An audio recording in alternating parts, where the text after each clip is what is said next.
गिबियावनो आं नोंथांमोनखौ हामबाय होनदों। आङो अरिजिनेलि आबाद मावो। आं आबादसो मावखायो अरिजिनेलि। बर्तमानाव आङो जुखामखौ डिसेम्बरनि 7 तारिखनिफ्राय आं स्टार्ट खालामदोंमोन। गासै जुखामा जाना दङ 95 बिगा आरो ओमफ्राय जोगोनारा 5 बिगा, माइ आबादनि एनके माइ गायदों बे 9 बिगा आरो बे थाइबें दङ 6-7 बिगासो जागोन।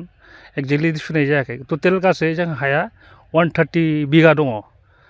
बिदि हिसाबै आं आसा खालामदों माने जुखामखौ जों पार बिगा मथा-मथि 12निफ्राय 18 कुइन्टेलसिम जों मोनो आरो मोनोब्ला जोंहा मथा-मथि मोनोहाय जों मोन्दों 22 थाखा करि मोन्दों आरो एफसिआव फानोबा 25 थाखा करि जों मोननो हादोंमोन। देग्लाय खाफालनि खोथासै एफसिआ लागोन लाया मिथिया। लायोबाथ' जोङो बहुद गोबां लाब खामायनो हागोन आरो पार बिगायावहाय जोंहा जुखामा फाननानै मोनोब्ला 20 थाखा करि मोनोब्ला जोंहा मथा 30,000 थाखा जोंहा फैयो। 1 बिगायाव मथा 7निफ्राय 8,000नि गेजेराव खरसा जायो। मथा-मथि पार बिगा माने 23,000सो जुदि 20 थाखा मोनोबा 23,000 जोंहा पार बिगा लाब थायो आरो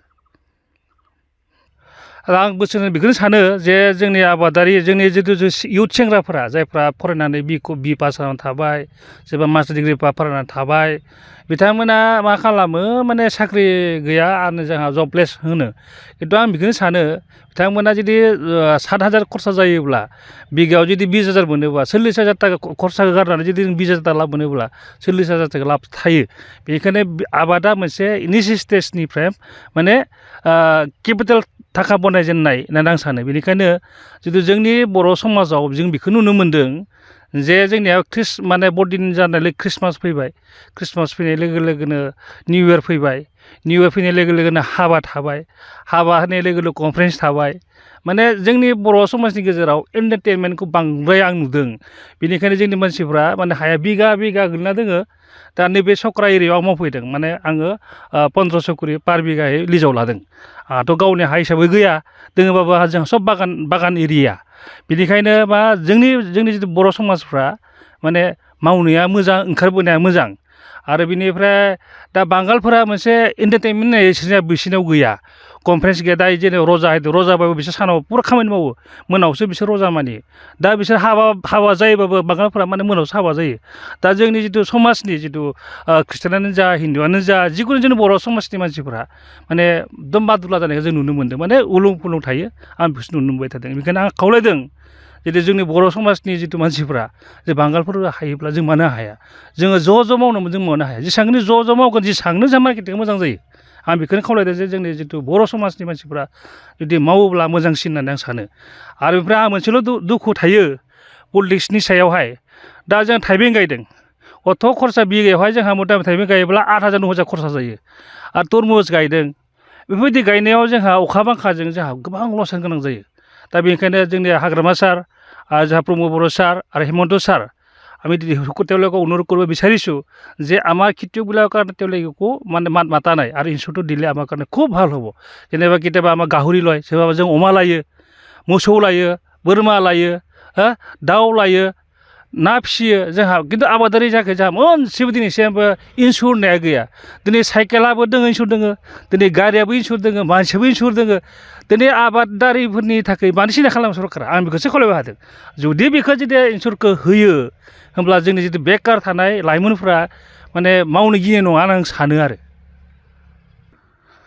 जोंनि बर'फ्रा माइखौल' एकदम माने बुङो जेनेबा दैज्लाङाव फैसा गैयाबाबो माइनि थाखायब्ला माने आबाद मावनो ओंखारो। खिन्थु मेसेङाव आबाद मावनो थाखाय फैसा गैया होननासो फ्राय बुङो आरो मानसिफ्रा।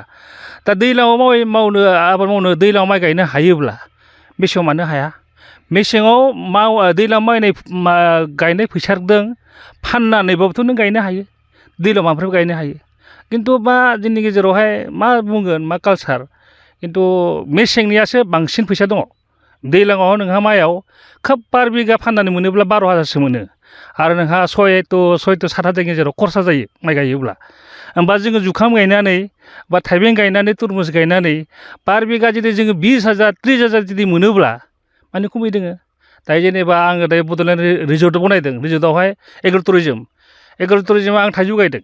थाइजौआव बहुद बेनिफिट दं। बेनिफ्राय मा होनना बुङो सामफ्राम फिथाइ बहुद बेनिफिट दं आरो खान्थाल बेफोराव बहुद बेनिफिट दं। माने आरो मोदै फिथाइ पार केजि जुदि नोङो 80 टाका 90 टाका बेसेबां टाका जागोन बेनिखायनो आं सानो माने बहुद माने आबादाव बहुद थाखाखिनि दङ दायो आंहा गासै गार' माइ लानानै गासै 8 लाखसो खरस जाबाय आंहा मोनसे स्पेक दङ 130 बिगायावहाय मथा मथि 20 लाखनिफ्राय 30 लाखनि गेजेराव फैनांगौ होमबाला मा नांगौ नोंनो 8 लाख खरसा जानायाव 20 लाख 30 लाख होयोबा नोंनो मा नांगौ आं बेखौसो सानो जे खम समनि गेजेराव 4 मासावनो नोङो बाय डाबल खामायनो हायो माने खेथियावहाय 4 मासल' खस्थ' खालाम आरो बारा खस्थ' खालामनांगौबो गैयालै मोसौफोर फैयोबोला बेखौल' माबानांगौ आरो जोंनि बर' समाजाव बेखौ बुजिनाया मोजां मोसौ हगारनो थाखायलायनो खेथि मावनो हाया होनना बुङो बेनिखायनो आं खावलायदों जोंनि बर' समाजाव जेसेबांखिनि मोसौ हगारलाबायो नाथाय बेखौ दा हगारथों नोंथाङाबो मोसौ फाननानै फैसा मोनगोन बोरमा फाननानै फैसा मोनगोन सासे आबादारियाबो गावनि आबादखौ फाननानै फैसा मोनगोन बेनिखायनो आङो गासै जुदि बर' समाजनि बा जोंनियाव खम बाखिनि जेसेबांखिनि मानसिफोर दङ जोंनि जनजातिफोर दङ जाहाथे जोंबो सोलोंनाया मोजां जेरै मुस्लिम हारिया जुदि मावनो हायोबा जों मानो हाया जोंबो एखे मानसिसो आं बेखौनो उनाव खावलायदों जे जोंनि आसामाव थानाय जेसेबांखिनि जोंनि जनजातिफोर दङ जाहाथे मावनाया मोजां होननानै आं खावलायो आबादा जाबाय आदा अबिनाशनि जों डिसेम्बर 7 थारिखनिफ्राय मावनाय जादों लाव दङ थाइबें दङ गार' दङ माइ दङ गासै 145 बिगासो जागोनदां माइया बेसेबां बिगासो दङ माइया जाबाय 9 बिगा ओमफ्राय जुखामा 95 बिगा आरो बिदिनो थाइबें लानानै गासै 145 145 आदसा दा मा समनिफ्राय मावदों होनदोंमोन नोंथांमोना डिसेम्बर 7 थारिखनिफ्राय डिसेम्बर 7 थारिखनिफ्राय जागायजेनदोंमोन आरो दा बेखौ माला फोजोबनाय जागोन बे माइ बा जुखाम बायदिसिना बे आरो बे नोंथांमोना जेनेबा हाखौ गोलैना थानो हासै मास मोनफ्रोमबो बोसोराव मावगासिनो थायो जेनेबा बोसोराव जों मावबाय थायो अनेक रोखोम मैगं थाइगं मावो आरो माइ दै गासिबो या आबांगा अबिनाश दैमारिनि चिंगा बिना पेंडके दाकचेगेंगा या मिखब मिराखो गया आरो ससारांखो गया आरो गमदारांखो गया मिखबा गया मी बिगासखो गेन आरो ससारा बिगा चिगेदि गेन आरो मिराखुरा दिगेन गमको चुगमक मेलेमना रचासा सदब्रि बंगा बिगा गया चिंगाया नरपें दके बिना दाकचागेंगा मानदि sak खामखा गवारां सदबंगारां गापकेन आजोंना चिंगा बिना दाकचागेंगा बे दाकचागानि गिता चिंना दोंथां मानसा बियाबाव नेङा दिगे मंना या बियाबंजक उदालगुरि डिस्ट्रिक्ट आरो ये आम्बागत चक गोबा दङा आरो राजागर रानागर दङा आरो चक्राव दङा या गिथाम जागाव दङा मिथेला